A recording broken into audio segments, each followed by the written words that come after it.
Welcome to the Bend Don't Break podcast. We are powered by The Source Weekly, Bend's locally owned newspaper. This podcast is our eddy in the rushing waters of local journalism. We are glad that you're taking some of your time to listen to us chat with the people who shape our local community.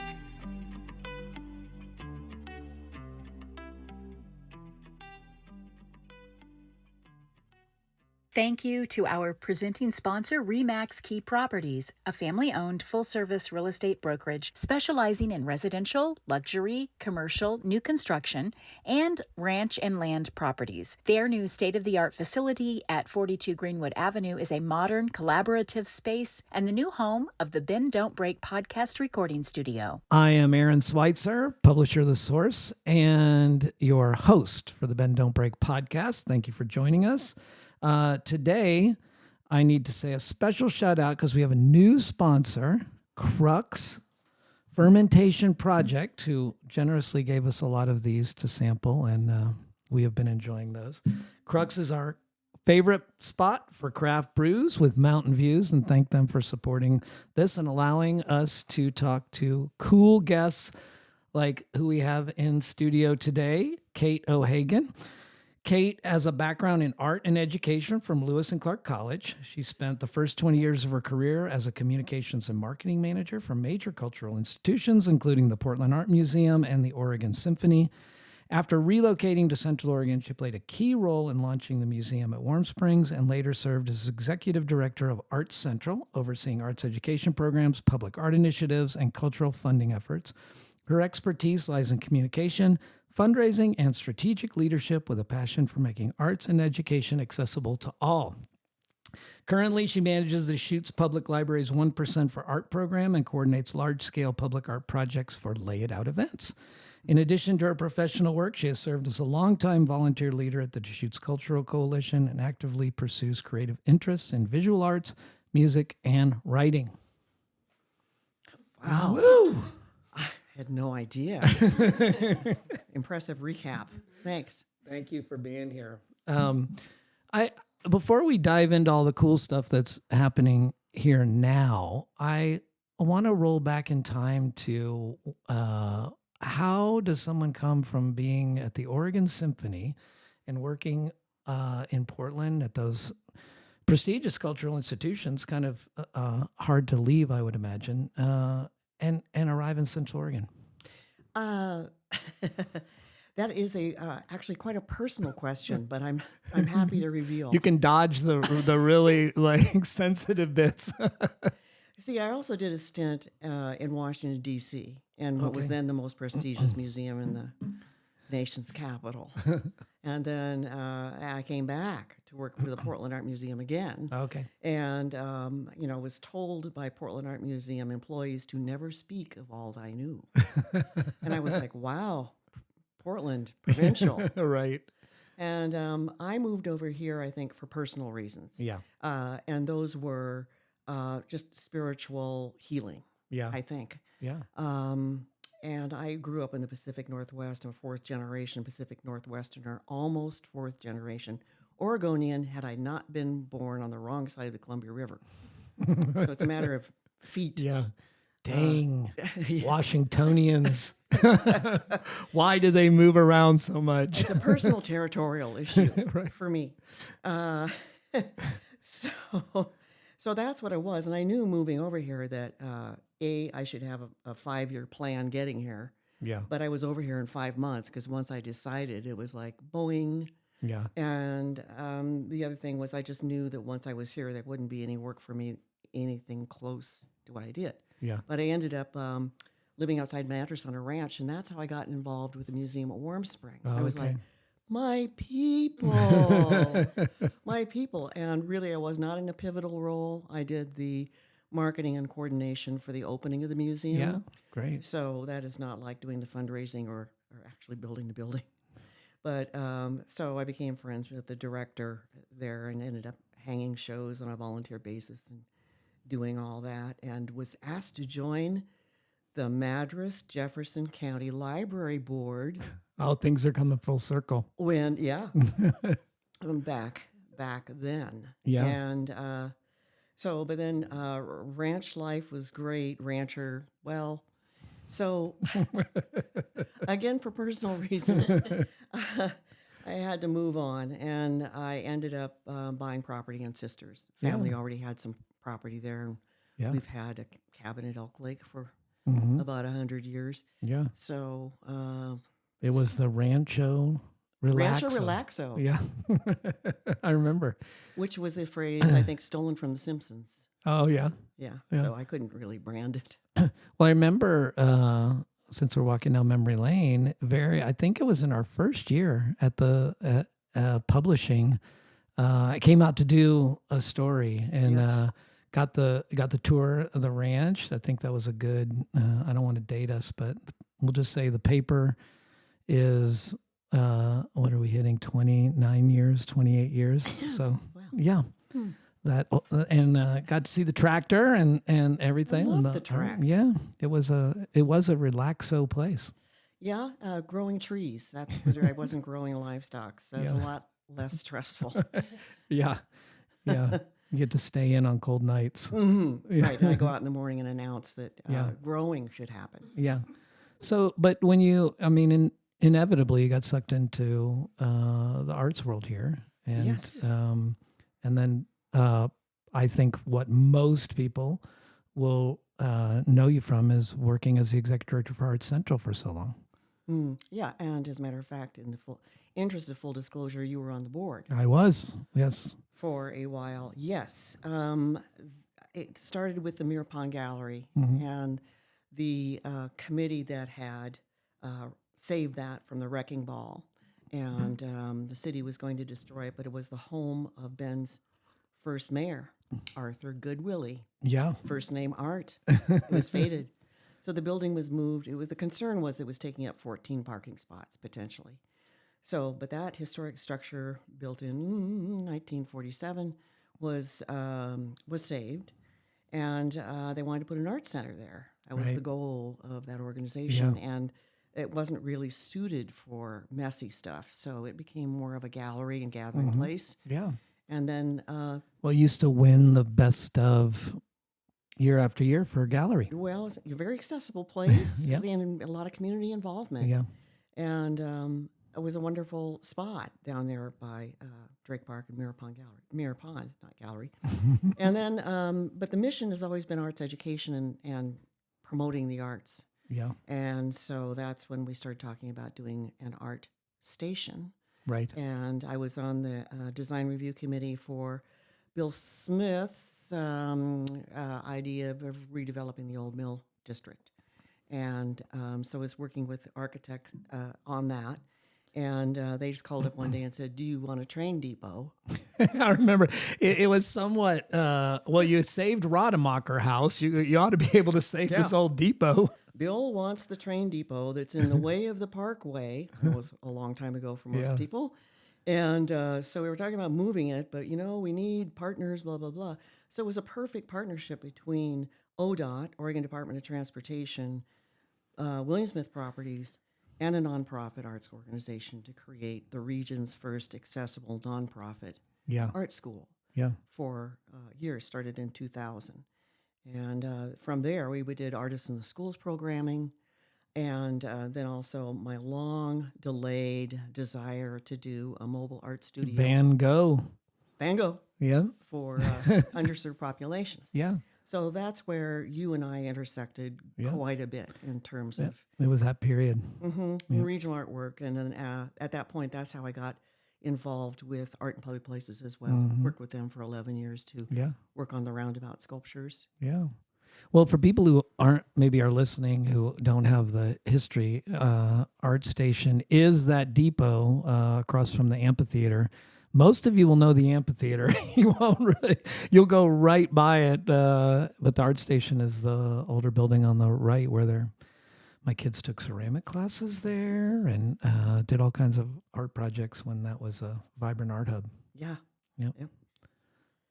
Yes. And so cut my teeth, thanks to the board of the Art in Public Places, was working with them for 11 years on when they were first starting the Roundabout project. Yeah. And that is funded by the philanthropic arm of Brooks Resources Yeah. Bend Foundation. And so thanks to them. And they also made me in charge of public relations, which when the controversy of the first roundabouts occurred, Yeah. I was blasted.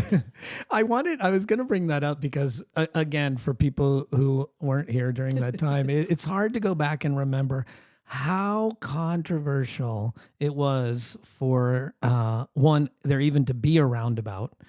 We were all going to die when it snowed, and also that there was funding, and this was private public. At first, Right. it was just private, and then it became private public. If I remember the history. Well, yeah, I can explain that. Yeah. But, I think what happened is the public thought it was public. Yeah. And they were outraged that public money would be spent on this. And then I said, well, no, it's actually generous donation Right. from a private.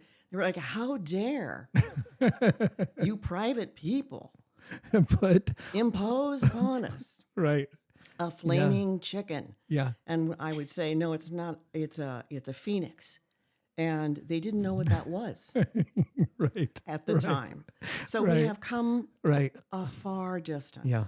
Well, and then the next step when I remember the outcry on the trees in the one on 14th and Newport. Okay. Remember? Yeah, and people, it was abstract. Oh, yes. They say it's trees. I don't see them. It looks just like hunks of metal put in the ground. It was back at that time. Every time there would be a new installation because it was the first and then it was the second. Then, thank God there was a bear. We all could celebrate the bear because you could see it was a bear. and they're somewhat, people don't know this. They are actually themed, or initially they were themed to be kind of for those parts of town. The bear was the lava bear over there. There was the workhorse, which was over more on the east side, and Yeah. there was some thought put into that. Yeah, so there was 8 criteria that I developed to help guide us and that we could explain it to the public. Criteria had first a lot to do with, is it engineeringly sound? Is it going to hold up in a windstorm? Is it going to kill somebody? No. We want this sculpture to stand, okay, and be well anchored and last throughout the fullness of time. Yeah. 2, so it has to have design integrity. It can't be a piece of just junk. And, Right. it should be done by a reputable artist. And that is sometimes, opinion. But it had to have design integrity. And there are principles that guide that. Yeah. And then a location, exactly who's coming and going from that spot. And that's the sociological side of who is coming and going there. And there. Yeah. So there are other criteria, but that was the one that really weighed in on where Yeah. the subject and the neighborhood Yeah. fit. I kind of miss that time a little bit just because, there are plenty of roundabouts that have gone in now and it barely makes a blip. It might be, some TV news crew might run down and show, the installation and then it's gone. Whereas, back in the day, everybody weighed in on the art. Everybody weighed in on whether they liked it. Did they know what it was? Why are we doing? We had this vigorous conversation about art in public places and why do we have art in public places? And the roundabout thing came behind that. But and then we kind of reached a certain point where John Flannery was doing his roundabout tours and people were like, hey, Cool. we kind of are, we're the kind of cool kids now. You can come to our town and you can actually drive around and look at art. And there's so much of it now. And, I always I talk to people quite a bit, like, what's your favorite? Which one do you like the best? Which one do you hate? And which is the way it should be. I mean, who likes all of them? I appreciate that they exist, but there's certainly some of them that I would be like, Well, I got to the point. First of all, I was churned in the editorial pages of a paper that shall remain unnamed, and not yours. And so my friends would call up in the morning, do not read the paper. And the insults were personal sometimes. Yeah. About I had a ponytail or something and how dare I flip my ponytail. What? I don't know. They were very It was strange. the So- art arrogance. Yeah, art Of the arrogance. ponytail. I had a ponytail, therefore, ergo, art arrogance. And so I finally got to the point where I just said, well, if you don't like one, just keep on driving. I mean, Right. you're going to find something You'll find one you like. you really Who like. doesn't like the salmon? The little blowing in the wind on the sticks. And Oh, yeah, those are trout. they're trout. I thought, can we edit this? No.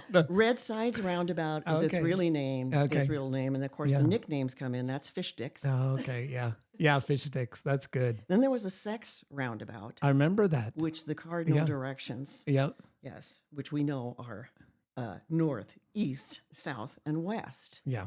But for some reason, it looked to people as they were driving around, it was abstract letters that it looked like it spelled sex. Yeah. So Yeah. that, it became known as that. Yeah. And I can remember when... That was legit. That was legit. Yeah, legit. But I'll tell you what, we had to move the offending N, which Right. looked like an X, because I got a call. The last thing you want is a TV reporter calling you at 6 a.m. in the morning. Have you looked at the news? Right. No. And I was told that somebody had been highly inebriated, torn down from the mountain, jumped over a curb, Yeah, I remember. and went airborne and ended up in the roundabout. Yeah. So we had to move it a little south of north or east of north. Right. So it's been an adventure. Yeah. Well, it's a good segue into the work that you're doing now, which is also public art and for the Deschutes Public Library. Maybe you could just talk about how that program, Deschutes Public Library's 1% for Art program, kind of came about. Yeah. Well, if I may, I'd like to go back to the 1970s first. So way back That's great. machine. Yes. And that was the beginning of public art known as public art, not Yeah. a memorial, not a monument, not at that point a mime. Yeah. There were a lot of them on the streets then. But anyway, so it was public art for its own right, and as opposed to just memorializing something. So over half a century ago, public art started becoming institutionalized, if you will, in this country. Sure. And so programs, and I think Oregon was a forerunner in this, developed what's called a 1% for Art program. So in state funded, publicly funded buildings, 1% of the art, I think it's maybe higher now, but is dedicated to art Wow. to go with the buildings. And so that has made the art collection in Oregon quite impressive, because you're talking about Oregon State, including Oregon State Cascades campus. And that's just an Oregon program? It's not in Oregon, it's Okay. nationwide. Federal, right. Yeah. Well, federal, Americans for the Arts is the big organization Okay. that's kind of helps guide us in that. So when I was asked to join in this effort, I drafted all of the policies and all that based on the statutes in Oregon, Americans for the Arts best practices, and other Washington State and others that I looked at. And Because you were born there. I didn't want to bring that back up, but I couldn't help myself. dang Washingtonians. Yeah. So anyway, you caused me to lose my train of thought entirely. But so it's been around for a long time. But I think when roundabouts entered here and the whole discussion got into the Central Oregon region, Yeah. it was a foreign concept at first. And I think also, as far as the library goes, we should know that it's not just public money, and it's a very, very small percentage of the overall cost, but also it's being matched by private donations. Oh, that's incredible. And it's being managed by representatives from all over the county who represent different fields in art, but also different regions, like a community advocate in La Pine, Okay. and a community advocate and a supporter of arts in Redmond, and then other visual artists Great. Great. and writers. Yeah. And so are these, so as you're getting the 1% for art, this is the committee and group that helps in the selection process for who gets and where does the art go? Right. The committee works with the architects and, of course, the administration of the library very Right. closely. And both those architects and the administration are represented on the committee as well. So we look at the plans and we look at the order of libraries coming online. Right. The 3 renovations were first in Sisters, Lapine, and Redmond of existing branches. Right. And a small amount of money was dedicated to each of those, about $30,000. Okay. And so what we do from there is we look at the site and we walk through it during construction and all that. We say, well, this will be a good spot. And then ultimately what we discovered is it changes. Right. So, I mean, I walked in the Redmond library before it opened, but it was physically done, but they were loading everything in. Mm-hmm. And I looked at a wall and I thought, is that wall remaining blank or is it bookshelves? I thought it was bookshelves. No, it's going to remain blank. And there's another one over there. I was like, art opportunity, because bookshelves, rightly so, take up the Yeah. vast majority of the real estate in a library, Right. amazingly enough. Thanks for that, Kate. Listeners, you heard it here first. Yes, yes. And so we had to really, well, anyway, so the library is opening with Yeah. at least one of the 2 blank walls still to come. So art will continue to go into the libraries as things develop and opportunities reveal themselves by surprise. Did you? When is the Redmond Library grand opening? Has it happened? It's going to happen, I think, March. I'm not going to say for sure because, but it's of like the first week Yeah. of March. So But you consult the website. Yeah, but you guys have been busy connecting with artists, taking applications and stuff. The arts, I've seen it. I've seen, advanced photos of some of the incredible stuff that's coming in there, and then people will be able to view it all in around, let's say, April. Just give them some grace. Yeah, right. We're racing to meet that deadline. Yeah. But yeah, it's built. The whole concept is to build it as a collection. Yeah. There'll be some pieces who are really permanent installations, like the John Grade works that are going in that are suspended works made Okay. out of renewable materials.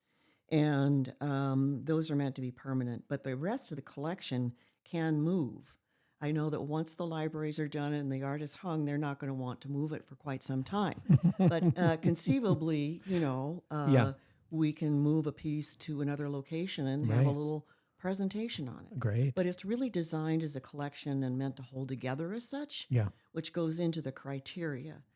All artists west of the Cascades, west of the Rockies, including Hawaii and Alaska, are qualified to Wow. apply. How how many regional artists will be displayed in the Redmond branch, say? How many regional ones? And Yeah. pretty local. How many from your program have you guys selected? There's going to be 2 that are considered local. Okay. Could be more. 3 is on the way. And it just depends on what spaces avail themselves after that. Yeah. And we have to look How at the many budget. artists in total will be in the Redmond Library? Well, I don't know. Okay. I mean, it's going to be probably 3, 4, 5, 6 shortly. Okay. Incredible. And some of them are pretty large wall pieces. Yeah. But as I said, there's not a whole lot of room. And so, rightly so, it's taken up with programming and books. Right. So I would say that's about where we'll land. And then there'll still be some walls that are probably going to be filled in with limited edition prints or something that just go into the great. library's collection. But the budget is pretty strict. Right. And so we're running down that money that is allocated to Redmond. And the same program is going forward for Bent for the new branch on 27th. Have you selected for that branch? John Grade is the one who's going in there as Oh, well. okay. So there's going to be a speaking relationship between the okay. 2 Yeah. brand new branches. Wow. And one John Grade wood piece is really dedicated to his exploration of sage, and the other is exploration of juniper. Okay. So they do speak to the region. And I think when it comes to his process for the East Bend branch, there'll be an opportunity for the public to get involved and Yeah. help put together and assemble some of the pieces. And it's really a work in progress. And, sometimes we've been very, very dedicated to one piece going one space. And it's not that the architecture moves that much. Right. It's just sometimes you don't understand the perfect piece until you stand in the space. You can stand and look at studs all you want. Right. Right. But, and some things Right. and you would plan for those in advance, like the John Grade piece. Yeah. But listeners, viewers, readers would know his work because I guessed where I had seen him because it's in the escalator in the Seattle airport. Yes. It's a massive piece. And every Massive. time I go up, I'm like, how did he create that thing? It's all the little pieces of wood bend, how he connected them. I have no idea. As a woodworker, you're like, that's impossible. That's an impossible piece. But I challenge anybody who's listening to this next time you're in the Seattle airport, because it is the escalator that takes you from the small planes to the bigger planes. You will go under it. Right. And we'll have those pieces and you here. will appreciate And it. you will appreciate it, damn it. Definitely. You'll stop what you're doing and rushing around your crazy world and have a moment. With the art and all its complexities. That's right. Well, the artwork that went into Redmond, for instance, was packed in sections. And a lot of it, it's earthquake resistant. And if an event occurs and it's really shaken, the magnets pull apart. Oh. And then you call John Grade and you say, sir, can you come back snap and these together? snap those things back Right. into place? Right. So it is an incredible process. He has 15 people on his staff. Wow. He works all over the world. He does incredible outdoor adventure escapades, Yeah. if you will, to gain knowledge and understanding and inspiration for his work, and do a lot of installations that are actually biodegradable. Huh. Wow. Mhm. That's Mhm. great. Yeah, Lucky lucky to have him. Yeah, it's amazing. Like as soon as I saw it, it's just beautiful. You Beautiful. suddenly felt I more did. I important. was like, hey, I know something about that. I live I've where this seen it. piece is. I feel so much smarter. Kate, we're kind of at the end of our time. What else are you working on? What are you, What in the heck am what I are you doing? doing? How did you end up here? No. How did I? Well, I told you. Wrong side of the Right. river. Well, your company, Interesting Projects Only, Mm-hmm. is it? Maybe talk about the Deschutes Cultural Coalition for Well, maybe talk a about sec. that. Yeah. Well, I was the library project, as you can imagine, absorbs a great Yeah. deal of my time. I'm also fortunate enough to work with you upon occasion for festivals and organizing Yeah. Art in Action Avenue art at in Fall Fest. Action Yeah. Avenue. So it satisfies my be on the street needs, Yeah. because I am of two worlds or something, or outer worlds. It's important for me to remain grounded and, underscore my belief Yeah. that it's all for everyone and everyone Yeah. should be able to have access and participate. And to also that these public spaces, the people deserve beauty. Yeah. It's transformative. And the other thing is on the policy wonk side, Yeah. the Deschutes Cultural Coalition is part of the Oregon Cultural Trust. Right. And we bring funding into the local area and do granting Right. on an annual basis to other great organizations who are doing lots of arts and culture programming here for the public, Yeah. often at very little cost. Yeah. Well, Art in Action Avenue is a very cool street in Fall Fest. I do a little self-promotion here for the two of us, where the kids paint the pumpkins and we do the steamroller prints and have done the forge and worked with muralists to do the painting and ceramicists through the OSU Cascades. And bringing them all down onto the street. Down to onto the street. get And for their those of hands you who dirty. don't know what a steamroller print is, we rent a steamroller, Right. and which is not steam powered anymore. And we get a huge piece of wood, lie it down, and then put a huge block that has been carved by an artist on it, and then paper, a huge piece of paper, and then roll over it with a steamroller, and then you get a really very, very large print. Very large woodcut. Yeah, woodcut print. What was his name? The person who was running that for us this year? Andrew Lorsch. Oh yeah. Yeah, Yep. he is at OSU Cascades.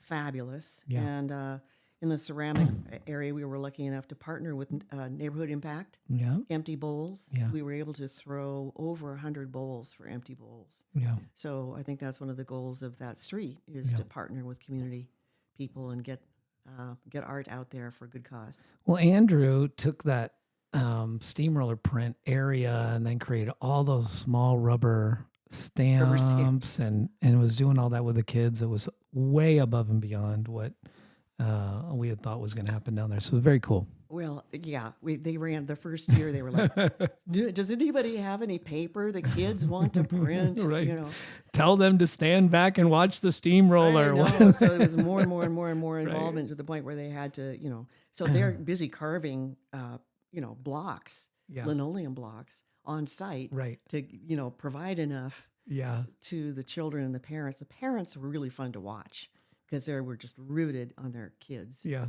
And so it was very, very emotionally fun. satisfying. Well, that is the end of the time we have. Anything you would like to say to our listeners or viewers as we conclude? Do art. Yes. And if you continue to do it, you might end up in the library. You end up I might start lobbying for less books, more sculpture. Well, they do have it. They have the maker areas. Yeah. And so you can do art in the Yeah. library, in the Redmond Library right now. You can march in and you can make all kinds of things. Cool. Yes. Yeah. With these great printers and all kinds of tools. Well, that building, I am such a fan of Redmond and what they've done in that area with the city hall and the park, and now they've got the library there. That they've really created something cool in that space. It's like the rug that ties the room together. They really, they really have. Redmond's done a brilliant job in their urban renewal plan. Yeah, it's great. And it's no accident that all of those great renovated structures and brand new structures are where they are for the Civic Square. Yeah, looks great. Well, thanks, Cate, for coming Thank in you. today.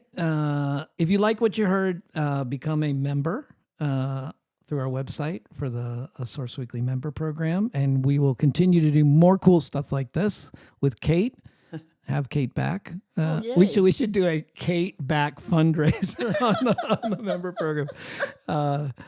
Well, thank you for It can be called Questions for Cate. questions for Cate. Yeah. Mm-hmm. We might open that up. Well, thank you for listening. This has been the Bend Don't Break podcast. We'll be back next Thursday. You've been listening to the Bend Don't Break podcast, powered by the Source Weekly. To read, hear, and see more of what we do, go to bensource.com.